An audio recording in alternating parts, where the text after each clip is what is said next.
In this module, we will outline some specific ways to work with client families in a relational way.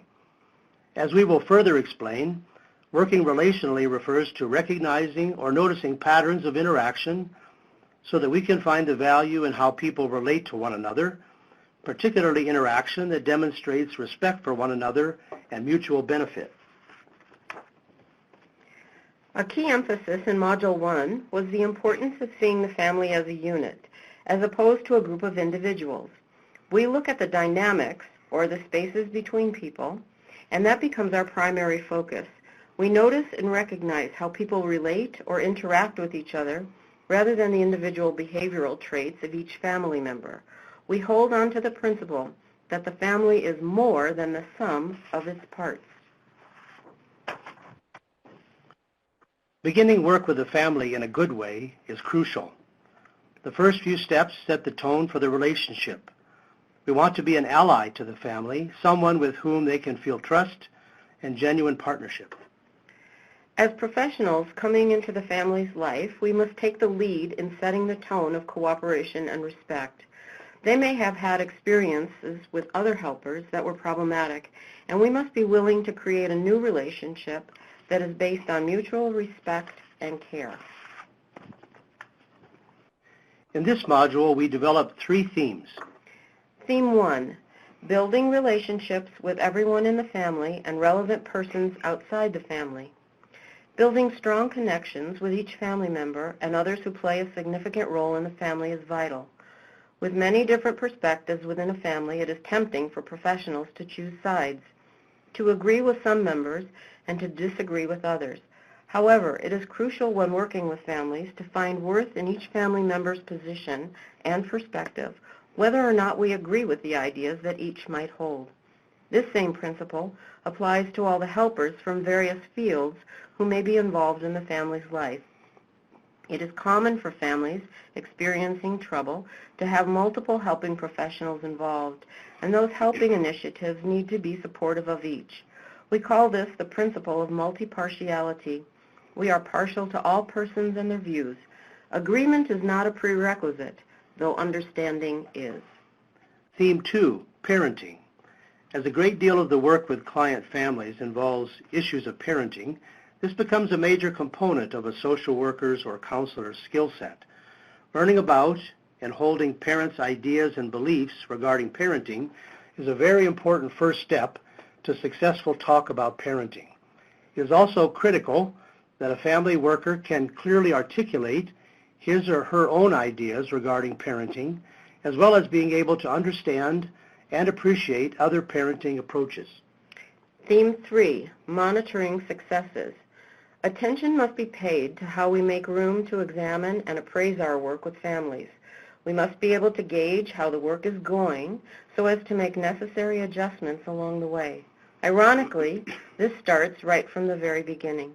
Adapting our work according to feedback helps us stay relevant to the family's needs and progress. No family worker can do this perfectly, but the skills to stay attuned to a family's needs are essential and worth the time invested. Theme 1, building relationships with everyone in the family and relevant persons outside the family. We keep our eyes on all of the relevant relationships inside and outside of the family. It may seem obvious, but to work relationally, we pay attention to all relationships and the nature of those relationships. Some key questions to consider when getting started with a family include: 1, who should the social worker or counselor engage with when working with families in relational ways? Immediate family, all the children, parents only, extended family, those who live together, members of 2 households? This issue of who should be included is to be treated quite seriously, as it holds major implications for a good start of knowing the most complete story and consequent success. 2, who should decide this? Spending time deciding upon the best start and best way to go forward is a wise investment. We ask families this question directly, and we ask for their thinking behind their answers. We also have a voice in this based on our professional judgment. 3, How should these conversations, relationships be organized? This is pretty important to have input from the family to attend to issues regarding safety, feuding between family members, formal legal restrictions, and so on.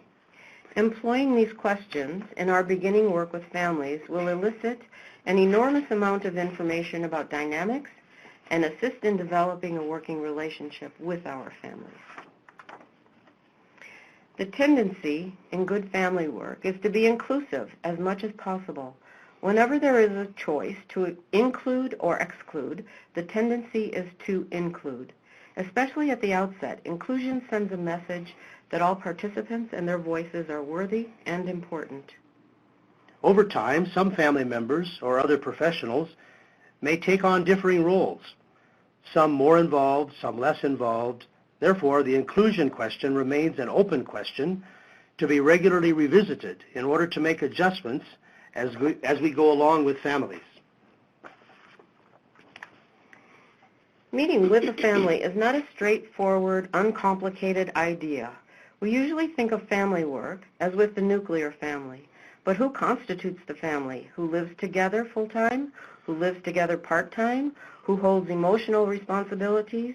Economic responsibilities? Are there other persons who have a major say in how the family operates? The question of the inclusion of children cannot be presumed either. Are there issues, adult issues, and should young children be present? Can the children be helpful or disruptive to the process? What about adolescents and their roles and contributions? Thus, it is important to know who is involved, in what capacity, and who might be helpful and wanted in our work together. Please remember that we as family workers also have voice in this matter, and that the first decision does not need to be permanent or final.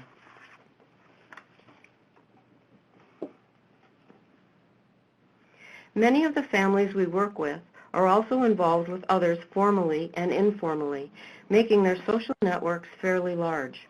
It may be helpful to develop some questions that probe the many areas that families are engaged with: neighborhood, church, school, workplace, recreational arenas, volunteer organizations, professional groups, internet relationships, historical relationships, persons from other locales, or political connections.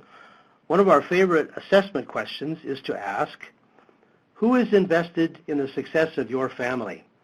And to be honest, we do not take a nobody answer here, because we have found that even when they give us this answer and we have probed, we have found that there are others who are helping, willing to help. One of my favorite stories comes from working with a single mom and her 3 daughters. The problem was that the daughters were constantly bickering amongst themselves and making excessive demands upon their mom while criticizing each other for mistreating mom. And when things got really heated, one by one, the girls would storm out of the house and not return for a day or 2 at a time, leaving mom upset and feeling powerless. When I asked them who was invested in their success as a family of young women being guided by a more experienced woman, and who could form a team around them, they guffawed and said everyone around them was stupid and did not understand anything. I then merely asked them to think about it, that I would be asking again after they had a chance to think and consult with each other.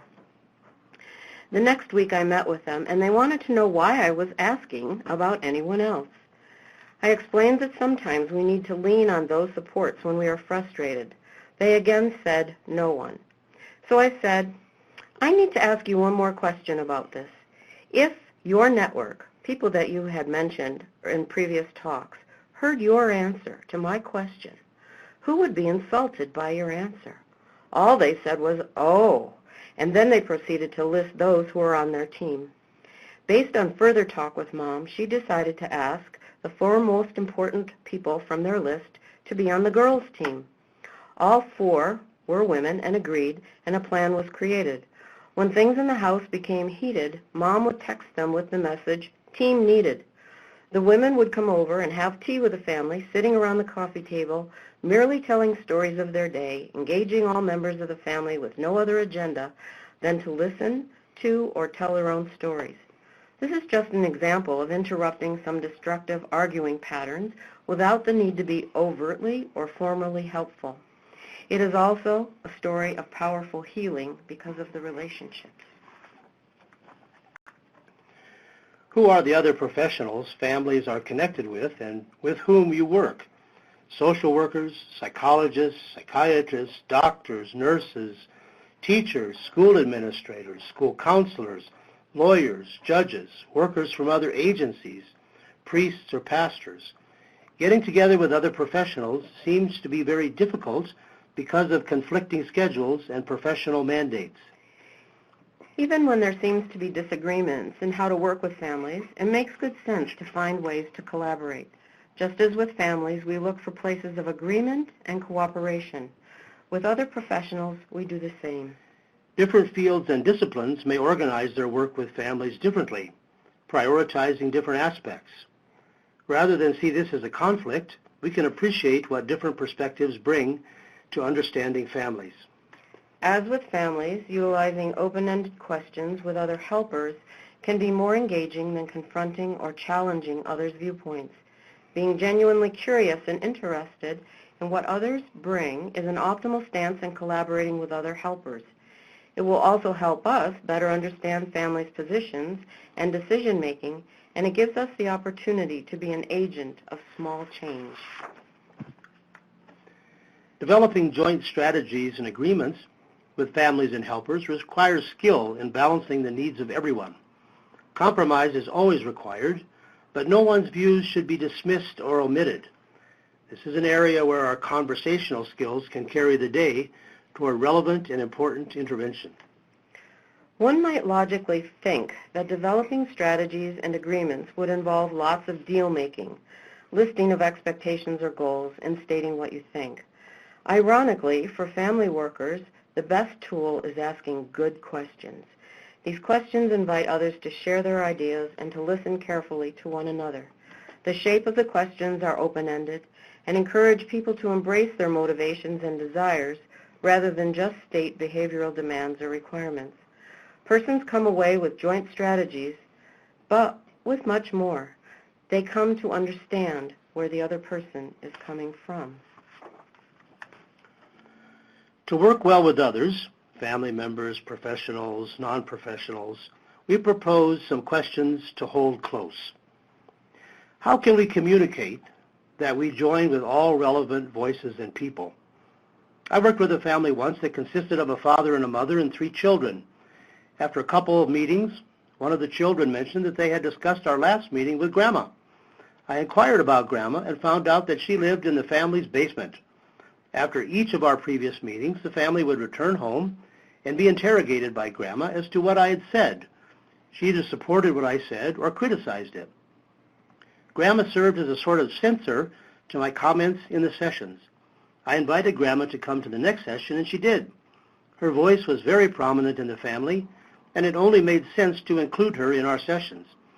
She was inserting herself anyway by the session debriefings each week, so overtly including her in the sessions was an acknowledgement of her presence and relevance. What are all the agendas that must be acknowledged, valued, and fulfilled? Other workers who work with the family have mandates and procedures in their work too. Ignoring them is unfair to those workers and their contributions. If we want our contributions to be validated by others, we must validate others' agendas. Other agendas could include managing risk and focusing on protection, timelines and deadlines for court or child services, budgetary issues and providing services, managing excessive caseloads, personal opinions or biases, and history of prior work with the family. What else must be understood and embraced to work most efficiently? Get it all on the table and seek to find out missing information. This last point reminds us that there is no complete or full understanding of an issue, so we always need to be ready for what we have not yet thought of. Vicki Reynolds has referred to social work as an imperfection project, meaning that we always deal with non-complete information, and yet we have to make decisions and move forward. We suggest some critical thinking questions in our work with families. For example, what might we be missing? What might we be misunderstanding? What are we assuming? If we were at the receiving end of this plan, how would we react? I worked with a family that seemed very frustrated with their son, so much so that I thought they were at the breaking point. I began discussing out-of-home alternatives with them. This led to a strong reaction toward me in which they explained they were not wanting to talk about placement. They were frustrated, yes, but not to the breaking point. I was misunderstanding their frustration and taking it into unwanted directions. I once heard a school counselor tell some parents that they should put up behavioral charts on the refrigerator at home.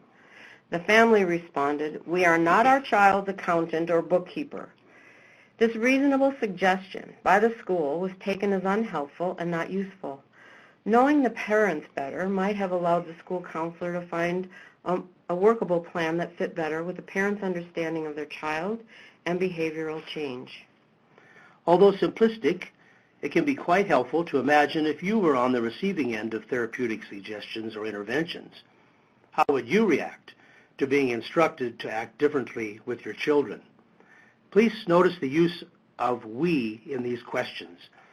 The we refers to the family plus us because now we have formed a therapeutic system, each with proportional responsibility and voice for moving forward.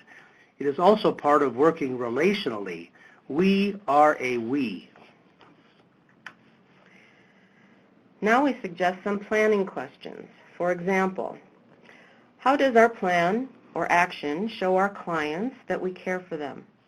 How does this plan or action fuel hope? What is realistic in this plan or action, and what is a long shot? What is appealing, intriguing, or compelling that invites joint planning or action that can be sustained? If we do not ask these questions, we are in danger of stereotyping, feeding our biases, and doing that which is merely convenient rather than what is optimal. Notice that the form of these questions is open-ended. They invite adding details. A group of helpers may differ in their responses to these questions, and that's okay. The variety of responses can add a depth and breadth to our knowledge about how to best help this family we have in common.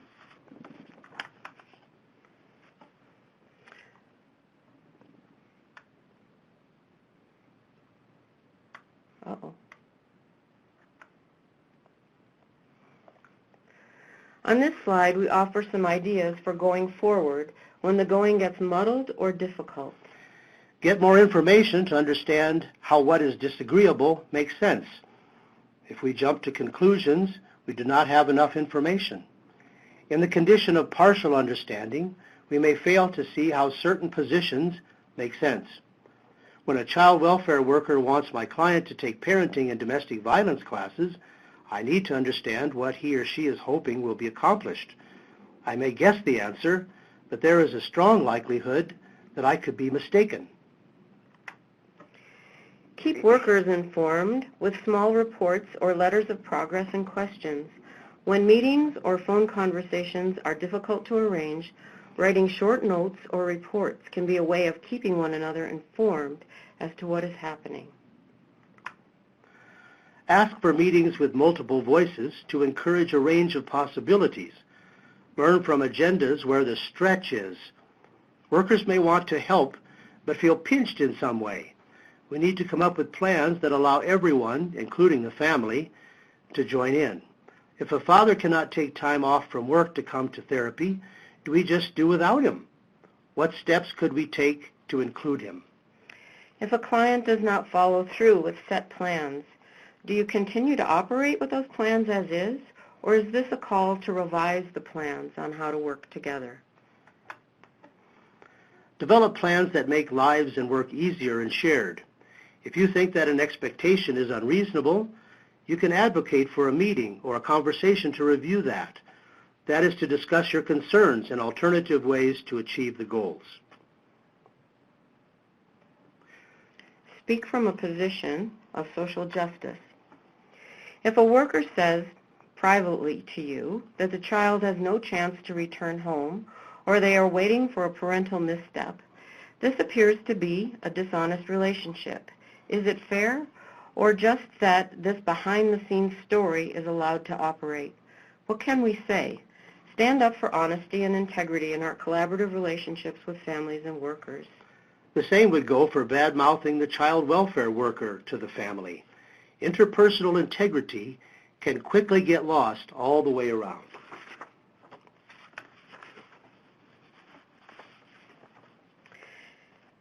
Handling disagreements or unfairnesses with policies is not the easiest part of our job, and yet we cannot turn a blind eye, so we encourage the following. Learn how to talk, question from a social justice perspective. This could refer to school policies, court procedures or orders, or child welfare protocols that seem to work against a family's best interests or their integrity. Examine how we might consider policies from the vantage point of the families impacted by them. Who does this policy benefit? Who is excluded? Learn where the stretch is in the policy. Policies usually have some room within which to maneuver. Practices emanate from policies, and the specific ways policies get articulated can vary. Maybe we can consider other practices that could just as easily emanate from the policies than what we currently have. Examine the ethics of the situation. Social work ethics, both the code and ethics more generally understood, are worth consulting when policies seem to be producing disagreements and unfairnesses. The ethical bases of our profession serve as guides when conflicts or disagreements emerge. We often consult with our colleagues about ethical positionings to obtain multiple viewpoints and possibilities. Question the track record of effectiveness. Policies are meant to be regularly examined and evaluated. Policies must serve the purpose of helping our client families. Periodically, policies undergo revision, and the experiences on the front lines provide relevant material from which to adjudicate the effectiveness or worthiness of our policies. As critical thinkers, we can ask about issues of effectiveness outright. Ask for time to think and consult.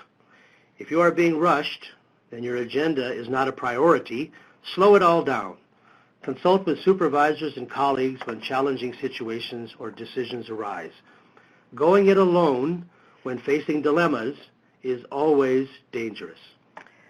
By way of example, we once worked with an 8-year-old boy who was found with a knife he had taken to school. On the face of it, he broke school policy and should face the consequences. Further examination of the situation revealed that he had been persistently bullied for weeks at school, and no one who he had reached out to for help was able to help him. So he took matters into his own hands. A strict interpretation of the policy would punish the boy, and the bullies may not receive any consequences. This narrow interpretation of an important safety policy bypassed a larger issue, that of school bullying, which is just as serious a safety issue as carrying a weapon. They both can lead to harm to many persons and can contribute to a toxic environment at the school. One could make the case that bullying policies and practices should gather our attention more vigorously than policies that only address parts of the problem. Another example is an oftentimes troublesome policy has to do with means testing to receive services. Granted, school resources are limited, and so it makes sense to have criteria to select worthy recipients. But one of the unintended consequences is to encourage applicants to have to demonstrate levels of incompetence to be considered worthy of receiving help. This can depress performance and incite people to develop profiles that demonstrate weakness or incompetence. Policies that have good intentions can sometimes contribute to problematic behavior. We need not whitewash policies. All policies should be improved from time to time. Even though we have problems with certain policies, they have a basis in some logic, at least at a certain point in time. Here's a story that you might have heard to illustrate practices and the reasons behind them. A girl asked her mother why she would cut the Thanksgiving turkey in half before putting it into the oven. Her mother simply said, "Because my own mother did it that way." So the girl went to her grandmother and repeated this story and asked why the grandmother had cut the turkey in half when she was preparing it for the oven. The grandmother said, "Because in those days, in the olden days, the ovens were only half the size they are now." The solution that was created years ago has now been transferred down through the years, even though the solution back then is no longer applicable today. Knowing the reasons for the policy, you may be able to develop some alternative strategies. This is not a matter of just saying no.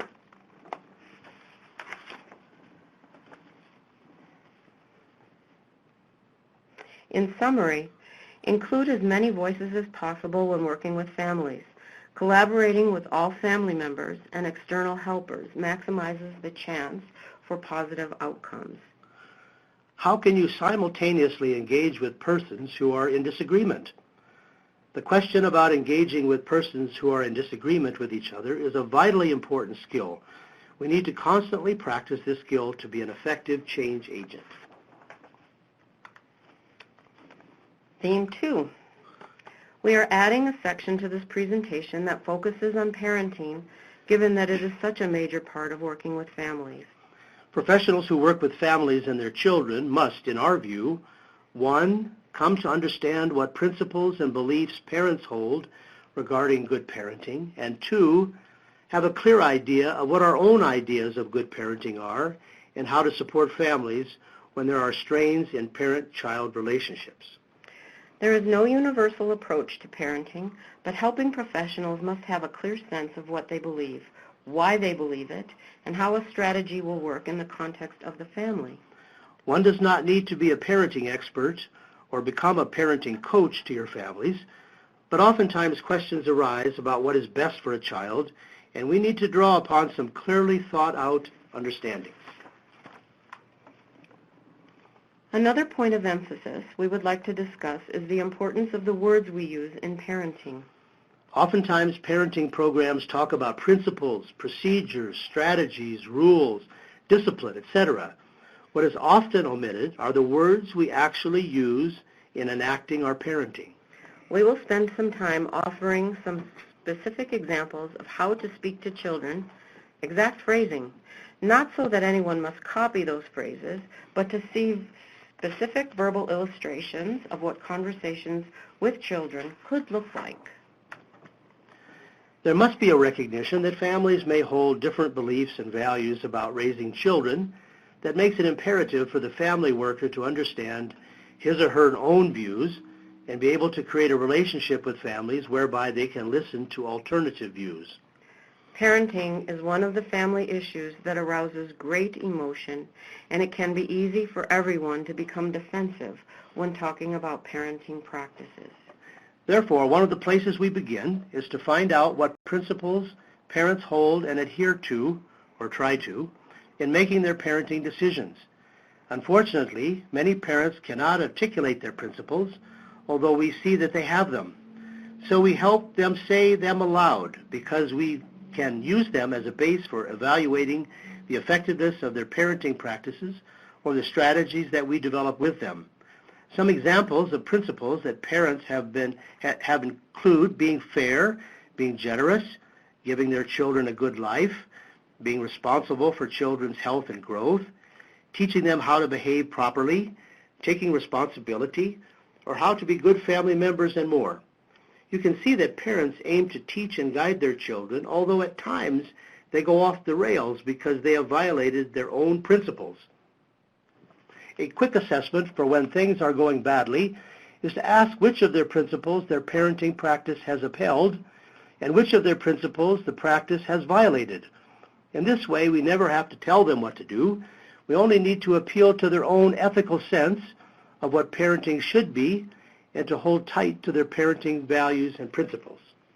But reflecting on one's own practice is difficult and can create vulnerability and anxiety. We might have to help parents see some things in a different light. Some examples follow. A frequent parenting issue we encounter is children crossing over into adult roles. One of the principles we find useful as family workers is to support the idea that parents are the adults and they have the rights and responsibility to raise their children, make decisions in their best interest, and show love and kindness. We then associate those with the parental principles we have spoken of.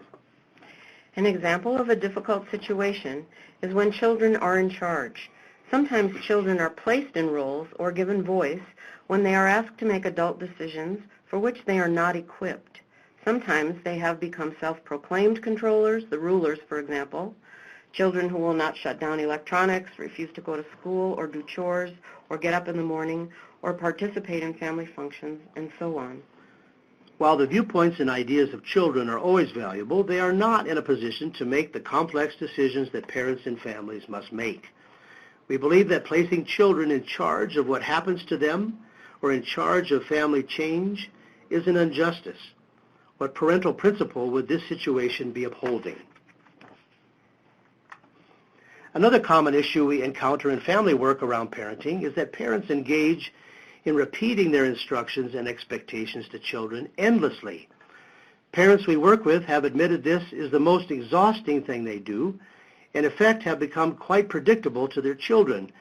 Parents will often accuse their children of not listening, but we think it is a problem of not being taken seriously.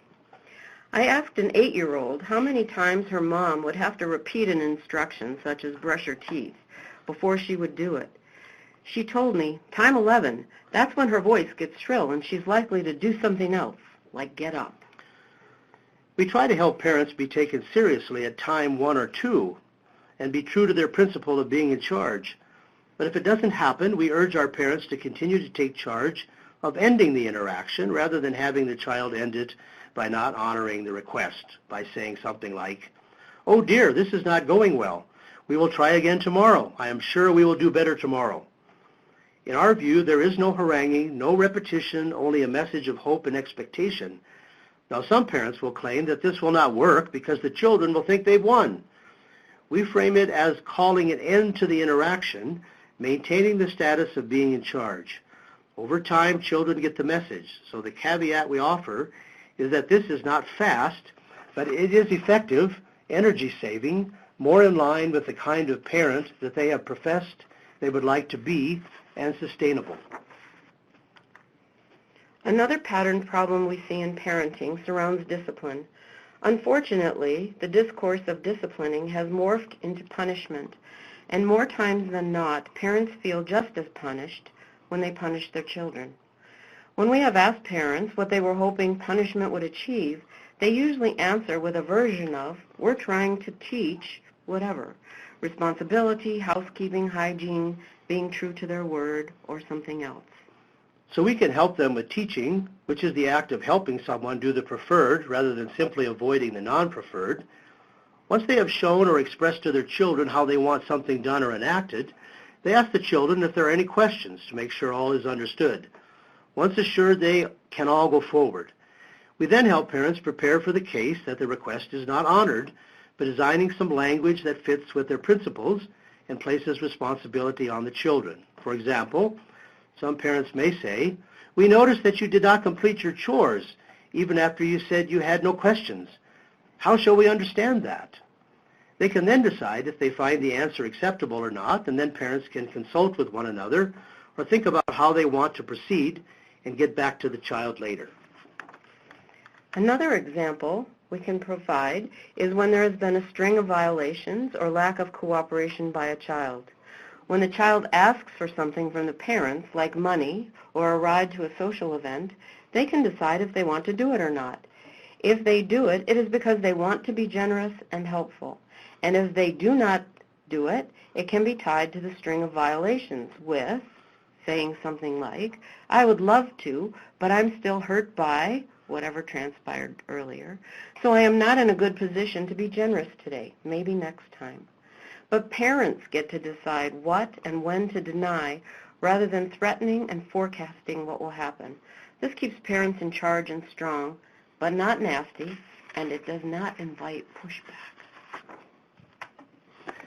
Another pattern we are noticing with the families we work with has to do with acting and speaking violently, which often begets varying degrees of violent responses. We understand that the stakes are high as children and adolescents are engaging in dangerous behaviors. To counteract inadvertent and unintended violence, we refer to some ideas regarding what is being called nonviolent parenting, a system of ideas largely developed by an innovative psychologist from Israel named Chaim Omer. We will provide some references for his writings at the end of this slideshow. To continue, we will share the following set of 5 propositions based in Chaim Omer's work that we use and adapt to a family situation and context. Proposition 1 is that if parents and/or children conceptualize conflict in terms of winning and losing, the greater the risk of escalation and deterioration of relationship. When situations are framed by parents and children to be one whereby one person wins and the other loses, the chances of conflict escalating is great. It is easy to hear and recognize families who talk this way and use this kind of languaging. Parents need to lead in finding ways to solve dilemmas of daily living that do not bring the issue to an either-or juncture. Parents need to find a third way, or even a fourth or fifth way can be designed from what they want to achieve, what they want to convey to their children, and the principles they hold near and dear.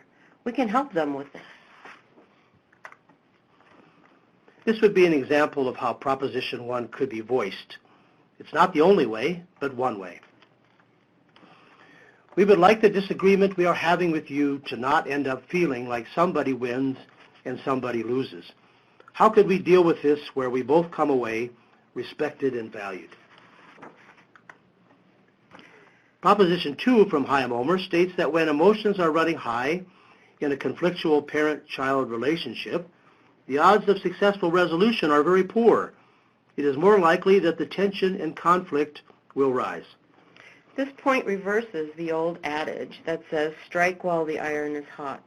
With this way of thinking, it is wiser for parents to strike when the iron is cold. We rarely are able to make good, lasting decisions when we make them in the heat of the moment. In an emotionally charged parent-child conflict, we suggest that parents take time to think and reflect before reacting. Though they may feel the need to jump right in, if the immediate situation is not an imminent emergency, there is no need to feel rushed. We suggest that parents might say, I or we will need to think carefully about this. We will consider the things you have said, and then we can talk again later. This respects what the child has said by virtue of saying that parents will carefully reflect upon it, and it allows the parents time to think it through before rendering a decision. This increases the chances that the decision is a sound one, carefully examined from a number of angles. This also keeps the parent in charge of the emotionally charged situation and not the child.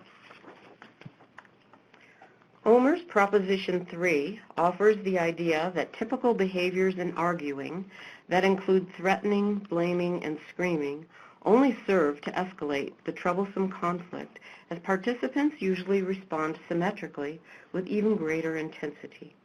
Even preaching, apologizing, or begging seems to encourage the conflict to maintain itself. When parents engage in these strategies when dealing with their children, the outcome will most likely be negative and usually in violation of their professed principles. A wise man once said, when you find yourself in a hole, the first thing to do is to stop digging. Using the tactics outlined in Proposition 3 is an indication you need to do something different. Maybe stop digging. Parents who lose control risk losing contact with their child, either through the child's withdrawing or perhaps their fighting back. Most often, using escalating tactics with children fails to bring about constructive and lasting change, and it is a violation of the parent's own parenting principles and values.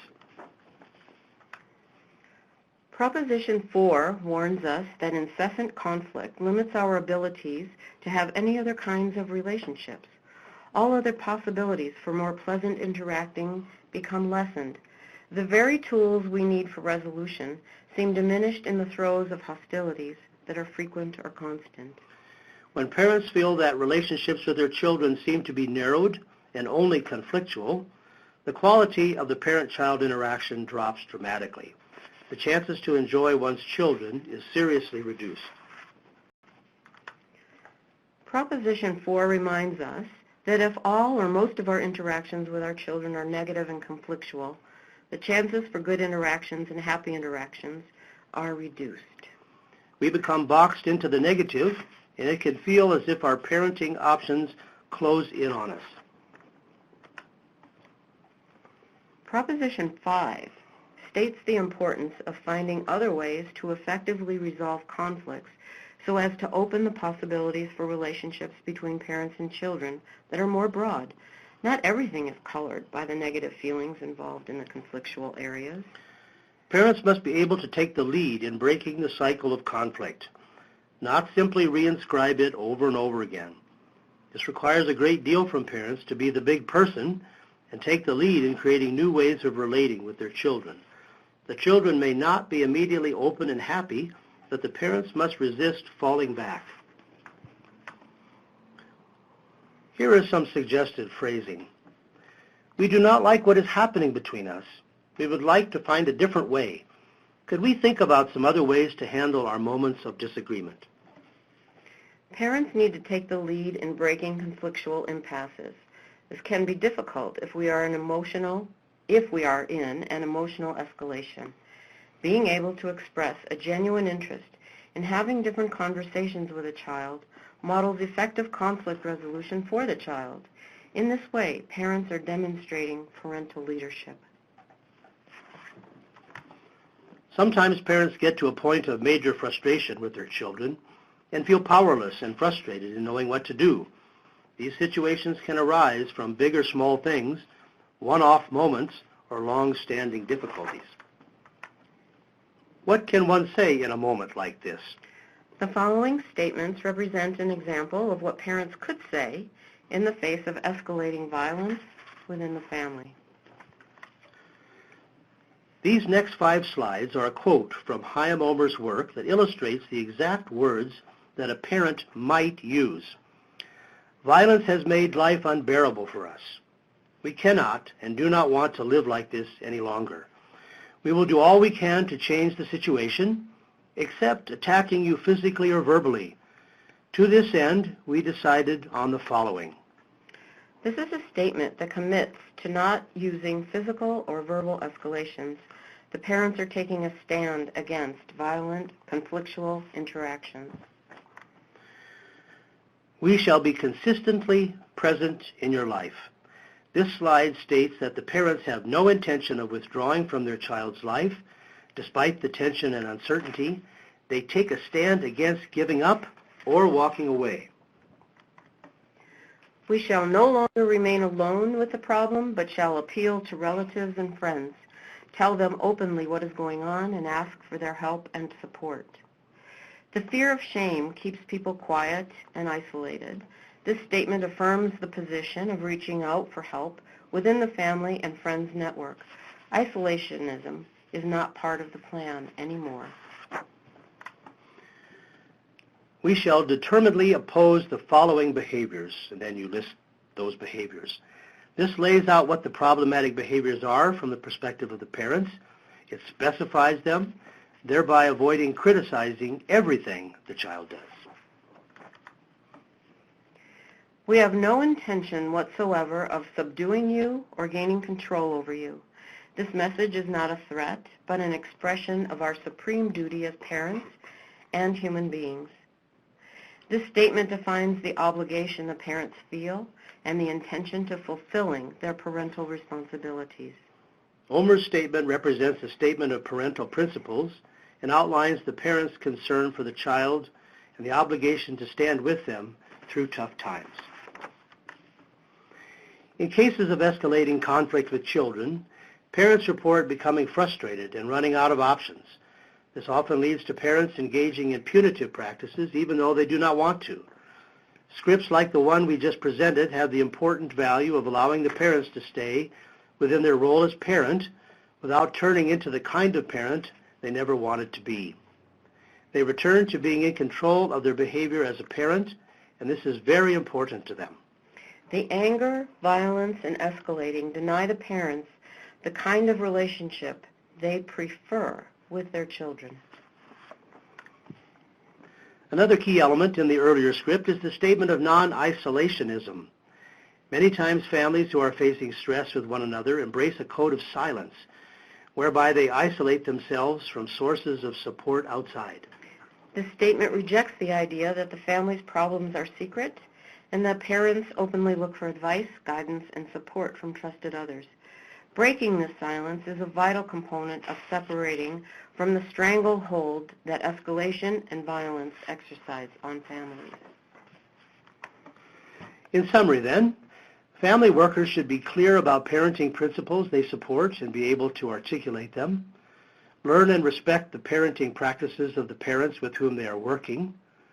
Nonviolent forms of parenting offer more constructive options for parents and children than violent forms. Question: how can you support nonviolent parenting with parents who believe in violent forms? The positions we have taken regarding nonviolent parenting look good on paper. They are logical and they make sense. But for parents who are embedded in escalating and violent parenting interactions, how can we present these ideas so that they're able to seriously consider them? Theme 3, monitoring successes. We think it is important to monitor our movement and success with families. We are not really talking about evaluation, and in particular evaluation of any person. We are talking about taking some time to talk about our conjoint work together, to offer feedback and impressions to help chart our way forward. We see this as a relational activity in that it is done together and usually strengthens the relationship we have with our families. It also does not need to take very long. All of our work with families is considered a work in progress. It is never finished, and it is never perfect. We need to constantly appraise our progress with the families and to make necessary adjustments as needed.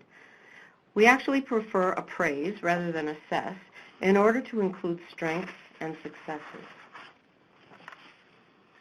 By tracking, we mean regularly taking a look at what we are doing and appraising the effectiveness, relevance, importance, and necessity of what we are doing. Basically, we track to see where our work is good and where it needs some revision or adjustment to keep it good or get it back to good. By renegotiating, we mean joining with our families to figure out how to go forward, which practices to maintain and which to stop, redo, or institute. This is not a unilateral process. It is collaborative and relational.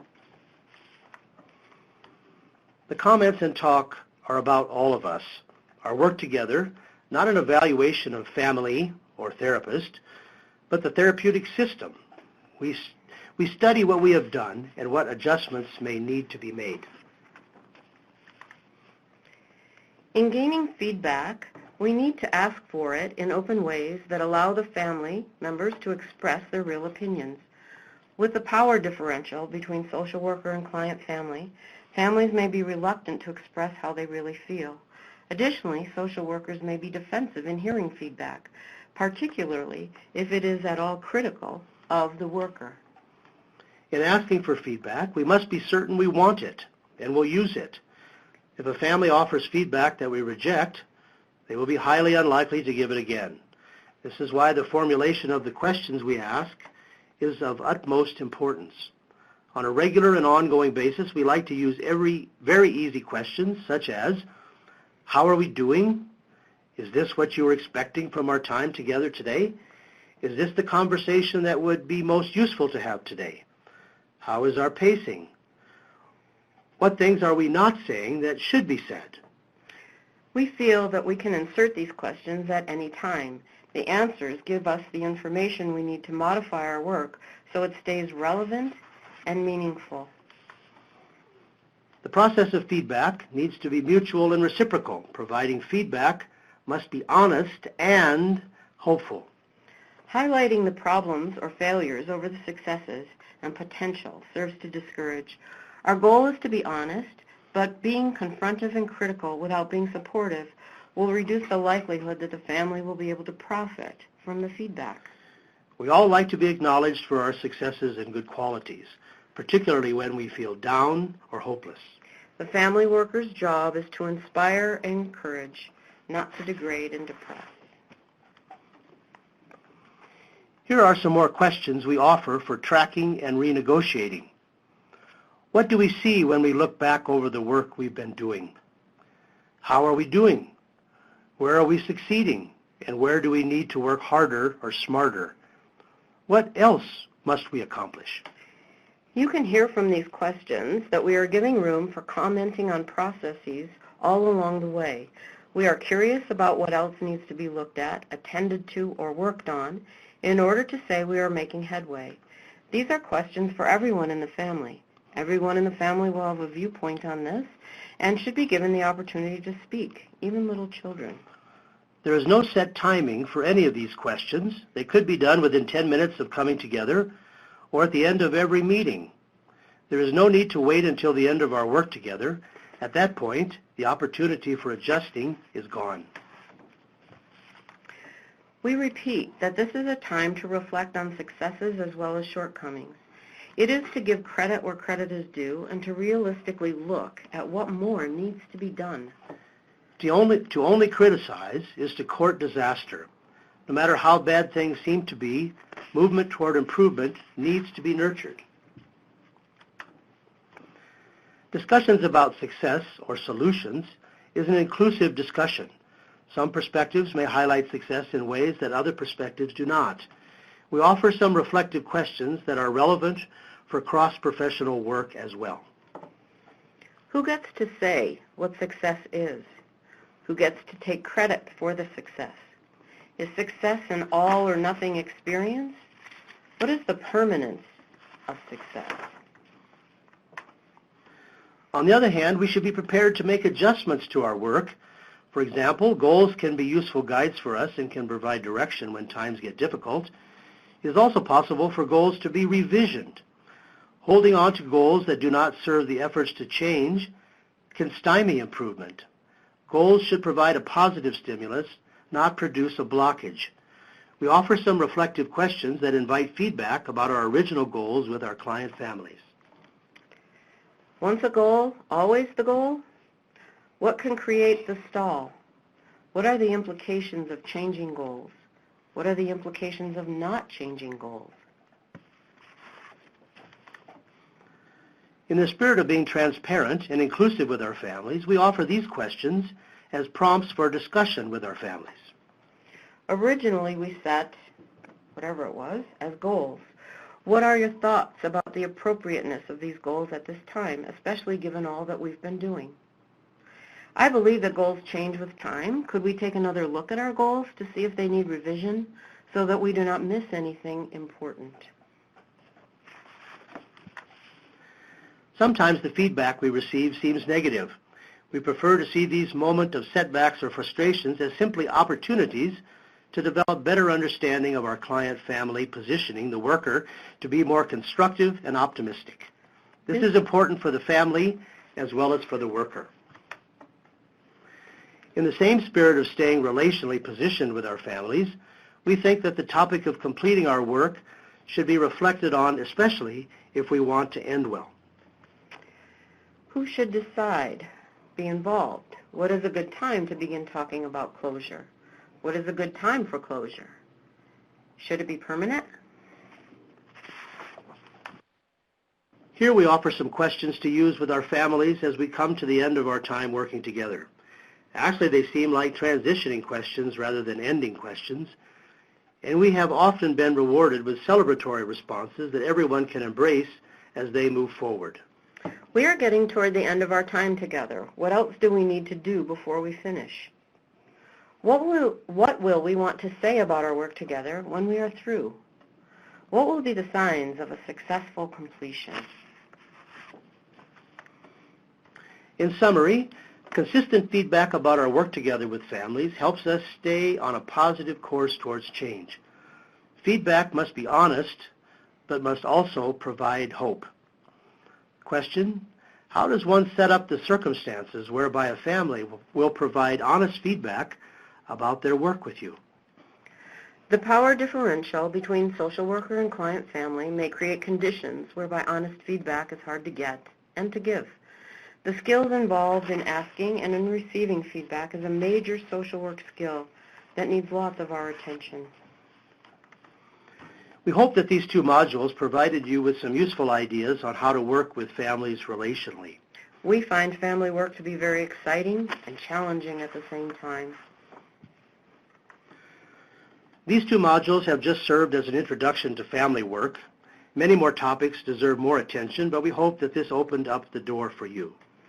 Specific strategies on how to work with single-parent families, multi-generational families, families struggling with members with disabilities, or trauma life experiences all deserve special attention. Work setting also is a consideration. Some social workers work in offices, hospitals, or in family homes. Much of what we have presented are principles and guidelines. Much work is needed to practice dealing with specific scenarios. Supervision and consultation regarding specific families is useful to fine-tune how these principles can work in the real-world practice situations. Here are some citations for Chaim Omer's work that we referred to in our earlier slides. There are many useful books and videos on how to work with families in a relational manner.